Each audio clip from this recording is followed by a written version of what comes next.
বাংলা সাহিত্যের বিশাল অংশ জুড়ে রয়েছে চিরায়ত সাহিত্য। কালোত্তীর্ণ এসব বই আজও বাঙালি পাঠকদের আকর্ষণীয় স্থানে রয়েছে। বিভিন্ন প্রকাশনীতে রয়েছে এসব বইয়ের চাহিদা। মেলার ২৬তম দিনে নতুন বই প্রকাশ পেয়েছে ১৬৬টি। সাদরিনা খন্দকারের রিপোর্ট।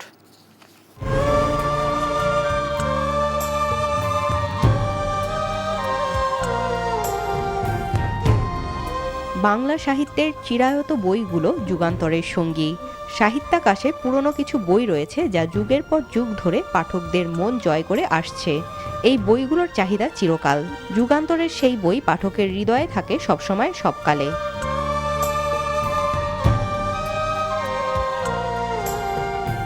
কাজী নজরুল ইসলাম, রবীন্দ্রনাথ ঠাকুর, বিভূতিভূষণ বন্দ্যোপাধ্যায়, শরৎচন্দ্রের সাহিত্যকর্ম আজও বই প্রেমীদের পছন্দের শীর্ষে। আমাদের বর্তমান লেখকদের চেয়ে যারা আগে লেখে গেছে তাদের লেখা হলো কালজয়ী লেখা। এই লেখাগুলোর ভিতর ভাষা খুঁজে পাওয়া যায়, তারপর লেখাগুলোর ভিতর ভাব খুঁজে পাওয়া যায়। হয়তো এখনকার লেখকরা পাঠককে আকর্ষণ করতে পারছেন না। এখনও রবীন্দ্রনাথ, সমরেশ মজুমদার, এই লেখাগুলোই যেন আমরা ঘুরে ফিরে কিনতে চাই। আমরা যারা নতুন আছি পুরানো জিনিসগুলোর সাথে আবার ইউজ টু হচ্ছে, আরও ভবিষ্যতে হব, এভাবে চলতেই থাকবে। বই বিক্রেতারা বলছেন সাহিত্য প্রেমীরা খুঁজে নেন চিরায়ত বইগুলো। চিরায়ত বই সবসময় ভালো চলে। বাংলা সাহিত্য যতদিন আছে এই বইগুলি ততদিনই চলবে। আমার বিশ্বাস এই বইগুলির মৃত্যু নাই।